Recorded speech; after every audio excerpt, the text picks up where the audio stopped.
Let's take a look at creating as-built joints within the assembly's capability in Fusion 360.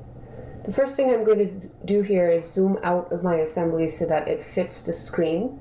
If your assembly opens zoomed in to a very high extent, this is a good command to take a look at your entire design on the screen.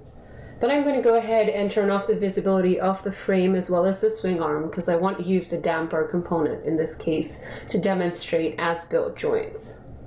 Go ahead and look at the joints folder for the damper, and you'll see that there's 2 revolute joints in there.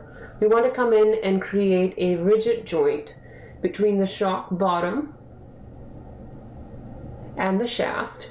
And so you go ahead and do that and look at that quick animation. You want to create another as-built joint, which is a cylindrical joint between the shaft and the shock top. You want to place that joint right at the intersection of the shaft and the shock top, and that'll give it a reference from where it extends in and out for the slider component of the cylindrical joint.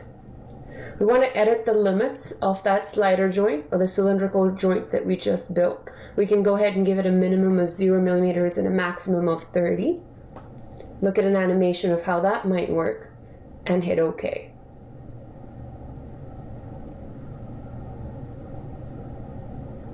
And that is as-built joints in Fusion 360.